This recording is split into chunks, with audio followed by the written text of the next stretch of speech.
Il y a un an, à cette heure précise, j'étais à Berlin, dans le hall, en train d'attendre mon avion pour rentrer en Côte d'Ivoire. Je me disais, est-ce que j'étais vraiment sûre de ce que je faisais?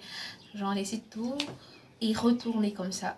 Je me posais encore la question à ces heures-là, jusqu'à ce que je prenne l'avion et que je rentre. Maintenant, ça fait un an. Comme je le dis, il y a certains d'entre vous qui m'ont demandé pourquoi est-ce que je suis retournée, comment est-ce que j'ai fait, est-ce que c'est facile de me réadapter. Donc j'ai décidé de partager ça en vidéo avec vous. Donc je vous ai demandé de me poser des questions sur Instagram et dans la communauté YouTube. Donc je vais reprendre ces questions-là après le jingle. Donc si vous n'êtes pas encore abonné, n'hésitez pas à vous abonner, à liker, à partager. Ensemble on va vivre cette aventure-là et on continue encore avec les vidéos d'études à l'étranger, c'est clair. Également aussi mon aventure de manière plus intense, parce que je vous fais certes des vlogs, mais j'aimerais vraiment vous emmener encore plus dans mon quotidien. Donc si vous ne voulez pas manquer tout ça, n'hésitez pas à vous abonner et on se retrouve tout à l'heure.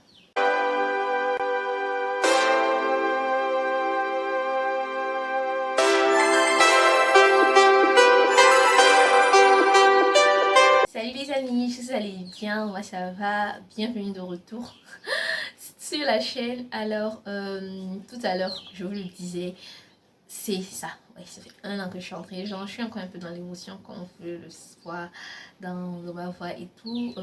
J'ai pris les photos ici, genre j'ai mis les questions ici et en général c'est des questions de pourquoi, genre j'ai demandé sur retour quoi de neuf, genre ça c'était sur Instagram, genre j'ai demandé ouais ça fait un an que je suis rentrée, qu'est-ce que vous aimeriez savoir sur ce qui a changé dans ma vie, etc. La même chose ici sur YouTube. Donc la première chose, la première question qui est revenue une fois, je pense, un, deux, voilà. La question, pourquoi as-tu décidé de rentrer? C'est comme si, genre, il y a eu plusieurs variations. Genre, il y a eu pourquoi as-tu décidé de rentrer? Je vais d'abord répondre à ça. Pourquoi est-ce que j'ai décidé de rentrer en Côte d'Ivoire? Sincèrement, j'ai eu à vous faire une vidéo. Peut-être qu'elle a été invisibilisée par le nombre maximum. Parce que je poste beaucoup de vidéos. Donc, peut-être qu'elle a été invisibilisée. Donc, je vous la remets là. J'ai donné plusieurs raisons. Mais sincèrement, je suis rentrée parce que je veux vivre ma vie maintenant. Et pas la projeter à plus tard. J'explique. En mars 2020, on parle de la maladie, quand la maladie a déclenché dans le monde, confinement. Donc, quand on parle de confinement, j'étais obligée de rester à la maison, voilà. Donc, ça m'a vraiment mené à rentrer en moi. Beaucoup en moi. Rentrer en moi pour essayer de vraiment savoir qu'est-ce que je veux de ma vie. Qu'est-ce que je veux. Donc, pendant ce temps-là, je commençais à réfléchir, écrire beaucoup de choses. Et quand je voyais, bon à cette époque-là, j'avais mis ça comme ça pour des projets à faire plus tard. Et dans la période d'octobre par là, il y a eu beaucoup d'événements qui sont produits, notamment le décès d'une amie, donc même promotion que moi, 3 ans. Bon, elle est décédée à 22 ans, son décès. J'étais un peu choquée, sincèrement, j'étais choquée par son décès. Je me dis que bon, si elle meurt, bon, c'est possible aussi que moi je meure. Bien. Voilà, parce que bon, ça n'exclut personne. Si c'est ton moment, tu pars. Donc, je me dis que bon, si je dis que oui, dans 5 ans, moi je vais commencer à faire mes projets, qu'est-ce qui prouve que je serai là dans 5 ans? Qu'est-ce qui prouve? Rien. Donc, c'est de là que tout a commencé, mes réflexions. Et aussi, j'avais un désir aussi profond, très intense de rentrer. À chaque fois que je faisais mes prières, il y avait cette pensée là. Donc j'ai commencé à essayer de voir les options d'université, genre, comment on appelle ça, études à distance, voilà. Donc j'ai commencé à voir ça si c'était possible de faire. Et effectivement, il y avait une option et il y avait une université même qui est spécialement adaptée pour ça, en Allemagne. Donc j'ai décidé d'opter pour ça. Donc, vous voyez que c'est un processus. D'abord, c'est pas parti d'un coup de tête, non. Je ne prends jamais des décisions sur le coup de tête.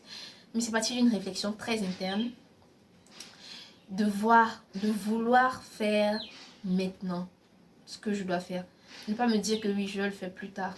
Parce que qu'est-ce qui prouve que je serai là plus tard? Je suis plus partie dans ce sens-là. Et c'est ce qui m'a amené à rentrer en Côte d'Ivoire.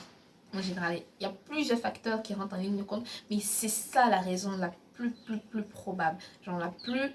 C'est ce qui m'a vraiment poussée, parce que les autres raisons que j'évoque, certes, ce sont des accompagnements, mais ça, c'est la raison la plus profonde. Parce que je veux faire right now ce que je voulais faire. Donc, parlant de projet, en mars 2020, quand j'avais pris mon carnet, j'avais noté, j'avais remarqué beaucoup de choses. Particulièrement en Côte d'Ivoire, je regardais beaucoup de reportages sur ce qui se passe parce que je vis en Côte d'Ivoire. Ce qui se passe dans les salons de coiffure en général. Bon, je sais plus ou moins. Mais je savais qu'il y avait des salons de coiffure qui existaient, afro. Mais quand j'ai vu les prix des prestations, je me dis, bon, c'est pas vraiment donné à tout le monde de pouvoir prendre soin de ses cheveux. Or, c'est un besoin vital de chaque femme africaine, particulièrement de pouvoir prendre soin de ses cheveux. Donc, ça veut dire quoi? Nous, femmes africaines, prendre soin de nos cheveux, ça fait partie de notre routine de vie. Genre, comme si tu fais soin du visage, soin du corps, tout ça. Ça ne veut pas dire que c'est un luxe, mais c'est quelque chose d'à part. Non. Quand tu dis que tu veux laver tes cheveux, ça veut dire en même temps que tu fais des soins. Donc, vu que je sais cela, parce que moi, c'est ce que je faisais, parce que c'est dans cette même veine-là que j'ai fait mon Big Shop. Donc, vu que je sais cela, donc, pourquoi ne pas proposer ce service à mes soeurs? Donc, en mars 2020, par là, avril, c'est comme ça, essayer de voir comment est-ce que je peux permettre à toutes les femmes de pouvoir entretenir les cheveux. Mais c'était difficile pour moi parce que j'étais en Allemagne et je ne pouvais pas mettre la main sur quelqu'un ici parce que je demandais à ma maman de trouver quelqu'un et c'est pas évident. Donc, j'étais un peu bloquée. Donc, j'ai mis le projet en stand-by. Je me suis dit à mon retour. C'est là qu'après, dans les réflexions et tout, mais je me dis pourquoi ne pas commencer maintenant? Donc, le projet, pourquoi attendre dans 5 ans? Si j'ai la possibilité de le faire, pourquoi ne pas le faire? Donc, j'avais écrit déjà. Donc, Eda Salon, vous savez que Eda Salon est ouvert maintenant. Donc, c'est le salon de coiffure. Pas nécessairement spécialisé pour le traitement des cheveux, pas les soins seulement. On fait le traitement soins de cheveux, on fait les tresses, pédicure, manucure, salon de beauté classique. Donc quand tu viens à Eda Salon et que tu dis que tu veux laver tes cheveux, donc on te fait des soins. Donc c'est quelque chose de simple et normal à intégrer au fait. Parce qu'on veut que nos cheveux ils poussent, on doit absolument nous efforcer à les entretenir. Donc ça doit être quelque chose de naturel. Voilà. Donc si c'est la raison, hein, parce que je voulais créer Eda Salon également. Parce que d'Allemagne, je ne pouvais pas créer Eda Salon. Parce que je ne pouvais pas mettre la main sur le projet. Je ne pouvais pas être dans le projet. Parce que Eda Salon a commencé avec moi seule. Et maintenant, il y a Rosine. Donc, il y a quelqu'un avec qui je travaille.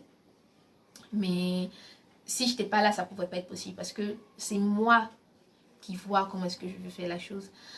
C'est un modèle que moi seule j'ai en tête. Donc, pour pouvoir l'appliquer, il faudrait que je sois là. À distance, c'est possible, mais ça ne sera pas comme moi je veux. Donc, il y a cette raison d'Eda Salon. Metopo, par exemple, Metopo, ouais, ça, je faisais ça depuis l'Allemagne. Donc, ça n'exclut pas le fait de rentrer obligatoirement.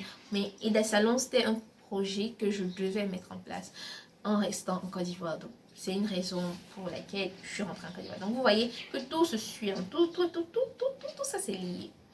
Donc, les questions encore, on me demande pourquoi as-tu décidé de rentrer? L'Allemagne n'est pas bon pour rester après l'étude. Bien sûr que l'Allemagne est un très bon pays. J'ai vu vous faire des vidéos sur les métiers. On ne chôme pas trop en Allemagne. En tout cas, si vous êtes compétent, on ne chôme pas trop en Allemagne. Vous allez pouvoir travailler. Mais moi, comme je vous le dis, intérieurement, je ne sentais plus la chose comme ça. Certes, j'avais un projet après ma licence en Côte d'Ivoire, donc de continuer mes études en Allemagne. Ça, c'était mon projet de 2018. Mon projet de 2021, c'était différent. Donc, c'était un projet plus mûri et plus réfléchi que celui de 2018. En vrai, le projet de 2018, c'était un peu comme toute la masse. Parce qu'en général, dans mon école, j'ai fait INPHP. Quand on finit, en général, quand tu as fait le DTS, donc le cycle court, en général, tu vas à l'étranger, ou mieux tu continues les études, ou mieux tu commences à travailler. Maintenant, moi, je ne voulais pas commencer à travailler directement. Donc, j'ai opté pour poursuivre les études. Mais poursuivre les études où? En Côte d'Ivoire. Donc, j'ai préféré aller à l'étranger. Donc, ça allait comme ça. Le parcours classique. Maintenant, dans le parcours classique, j'ai commencé à voir que oui, qu'est-ce que moi je veux vraiment? Voilà. Donc, c'est possible, hein, l'Allemagne, de continuer, de commencer à travailler et de rentrer. Chacun a son chemin. Il ne faudrait pas essayer de calquer le chemin de quelqu'un. Il faut faire vraiment ce que vous voulez pour votre vie. Ne dites pas que oui, je veux faire comme ci, je veux faire comme tel. Non. Vivez votre vie pleinement. Maintenant, on me dit, pourquoi as-tu décidé de rentrer? Tu te projettes plus dans ton pays. Voilà. C'est ça, je me projette plus en Côte d'Ivoire. Je me projette plus en Côte d'Ivoire. Côte d'Ivoire, on va dire que c'est pas mon pays parce que truc, mais c'est mon pays, voilà. Je suis née ici. La Côte d'Ivoire, c'est mon pays. Donc, je me projette plus en Côte d'Ivoire. C'est ça, c'est ça. C'est ça, on peut résumer ça par ça. Je me projette plus en Côte d'Ivoire. En Allemagne, je peux me projeter, mais non, c'est pas moi. C'est pas moi. Donc, je me projette plus en Côte d'Ivoire maintenant. Est-ce que pour toi, la vie en Côte d'Ivoire est-elle meilleure? Pour moi, oui, la vie en Côte d'Ivoire est meilleure. Il y a une qualité de vie que vous ne pouvez pas imaginer. Si vous n'avez pas fait l'expérience de l'Europe, vous n'allez pas pouvoir imaginer le niveau de vie. Parce que quand tu en parles à certaines personnes qui n'ont jamais quitté le pays, ils te disent que non, toi c'est parce que tu as raté ton expérience. Ah bon? Ah bon? Souvent je dis sans me vanter, mais j'ai eu cette grâce-là de pouvoir vivre en centre-ville. Donc c'est pas évident de vivre en centre-ville à Berlin. Je dis mon fier tellement quartier, c'était Schöneberg. Donc Schöneberg, c'est pas un quartier comme ça.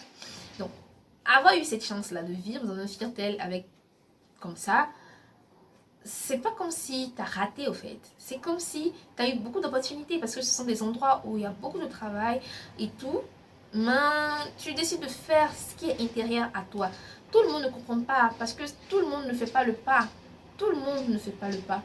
Donc, soyons aussi indulgents avec les gens. J'apprends vraiment à être très, très, très, très indulgente. La Côte d'Ivoire est-elle meilleure? Ça, c'est une question, en fait, ça dépend de chaque personne. Mais sincèrement, niveau qualité de vie, Côte d'Ivoire, genre Afrique versus Europe, il n'y a pas de match, comme on dit. Ceux qui restent en général, c'est parce qu'ils n'ont pas le choix. Parce que certaines personnes me disent que moi, je ne peux pas vivre ma passion. Parce que si je rentre, comment est-ce que ma famille, elle fait? Parce que c'est eux qui envoient l'argent à leur famille. Dieu m'a accordé cette grâce-là, sincèrement, de pouvoir faire ce choix-là. Et je le remercie, c'est lui. Parce que certaines personnes ont envie, mais ne peuvent pas, parce que leur famille compte sur elles. Si elles retournent, c'est toutes les économies de la famille qu'ils ont envoyées. Donc, si vous avez la possibilité de vivre vos rêves maintenant, faites-le. Si vous n'avez pas la possibilité de le faire maintenant, vraiment, faites un pas chaque jour vers vos rêves. Ne vous dites pas que oui, je vais le faire après. Donc, chaque jour, un petit pas vers vos rêves, vous allez pouvoir les atteindre. Donc ça, c'est un peu les questions qui étaient sur YouTube, que j'ai essayé de brosser un peu. Maintenant, une question aussi intéressante, on demande comment es-tu arrivé à te réadapter à la vie du pays? Car on voit que c'est pas du tout facile. C'est vrai que dans les 2 premiers mois, c'était un peu difficile, un peu. Déjà même le premier mois, mars, pour rentrer encore dans le rythme, parce que le rythme c'était quoi? En Allemagne, j'étais moi-même, avec moi-même. Donc certes, je vivais avec des gens, en colocation, là je dis ça. Certes, je vivais avec des filles, mais c'était pas la même chose, non. C'était un peu différent dans le sens où c'est moi qui m'occupais de ma nourriture, de faire les courses, tout. Donc j'étais très très autonome. Et rentrer encore en famille à la maison, c'est comme si elle redevenait un bébé.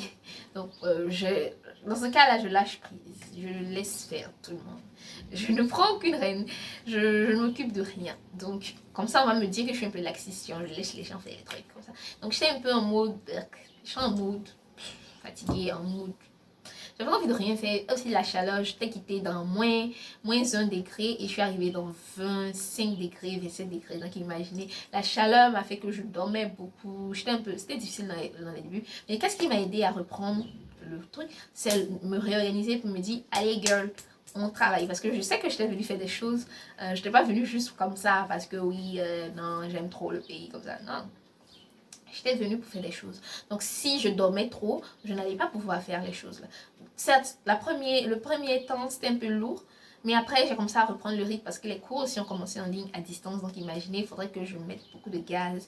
Et j'ai eu à faire des voyages, tout ça. Mais c'est beaucoup d'organisation et de savoir vraiment ne jamais perdre l'objectif de vue. C'est ça. C'est ça la clé si vous voulez faire votre retour au pays. Ne perdez pas votre objectif de vue. Si vous êtes venu pour quelque chose, si vous êtes venu pour votre famille, si vous êtes venu pour ça, ne perdez pas l'objectif de vue, ce qui va vous permettre de pouvoir garder le cap et ne pas plonger. réadaptation, c'était pas trop lourd parce que j'étais de ma famille. En général, quand tu aimes quelque chose, c'est pas difficile. L'amour facilite la vie en vrai. Donc mettez beaucoup d'amour dans ce que vous faites, ça va être plus simple pour vous. Et c'est ça. C'est ça, plus ou moins mon secret. Donc beaucoup d'amour, beaucoup d'organisation et ne pas perdre de vue son objectif. Maintenant,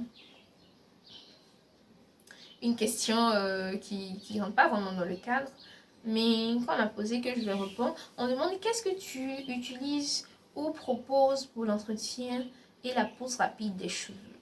Ok, bon, j'utilise la gamme Eda Sublime. Eda Sublime, c'est une gamme capillaire d'entretien des cheveux 100% naturel qui nourrit, répare, hydrate en profondeur vos cheveux. Donc vous pouvez voir mes cheveux, ça sont mes cheveux. Vous pouvez les voir, genre, ça fait un an encore. Donc, il y a la taille à un an et maintenant vous voyez que mes cheveux ils dosent, ils vivent. Vous pouvez acheter les produits et les salons maintenant. Il y a des techniques au fait. Souvent vous-même faites vos soins, vous pouvez casser vos cheveux. En général, je vous conseille, si vous êtes à Abidjan, de venir au salon de coiffure et dans ce salon, vous allez voir la différence de traitement que nous on apporte à vos cheveux. C'est avec les mêmes produits d'Eda Sublime. C'est avec les mêmes produits, mais la technique, au fait, c'est différent. Donc, si vous voulez avoir la technique, la maîtrise de la technique, il y a Metopo kit de cheveux qui existe. Donc, là-dedans, je vous donne toutes les astuces de technique pour pouvoir faciliter vos soins, quoi. Donc, c'est ça, c'est un peu tout avec les questions auxquelles j'ai voulu répondre, qui rentrent un peu dans le cadre. Donc, ça fait un an que je suis en Côte d'Ivoire. Est-ce que je compte rester? L'avenir nous le dira. Mais je continue avec YouTube, bien sûr, parce que j'aime partager l'information. J'adore ça. Et je suis vraiment contente de vous avoir comme communauté. Et on grandit toujours. Bon, j'ai cette joie-là de vraiment avoir vos retours. Donc, n'hésitez pas à me poser des questions encore dans les commentaires. On continue avec les vidéos d'études à l'étranger, des vidéos sur l'ambassade, entretien, tout ça. N'hésitez pas à les poser au pair, volontariat, organisation, comment s'organiser, comment mieux être organisé, comment vraiment poursuivre ses rêves, comment est-ce qu'on reste focus. Il y a tout ça qui arrive sur la chaîne. Comme je l'ai dit pendant ce mois de mars là, on va plus dans cette optique là. Parce que moi je veux que nous, on puisse être forts. Vous voyez, que chacun puisse réussir à atteindre ses objectifs. Là, on a une communauté plus forte et on est plus content. Donc si vous voulez passer à Eda Salon, acheter Metopo ou acheter Eda Sublime, contactez le 00225 05 76 68 86 78. Donc, je vous affiche le numéro là. Ou bien par email pour metopo@gmail.com. On vous livre. C'est ça, on se facilite la vie maintenant. Donc, c'est un peu tout avec cette vidéo. J'étais vraiment ravie de m'ouvrir à ce niveau avec vous. Donc, si vous avez d'autres questions, commentaires, à me follow aussi sur Instagram. Là-bas, je fais des stories et une tag. Donc, on se donne rendez-vous pour une prochaine vidéo.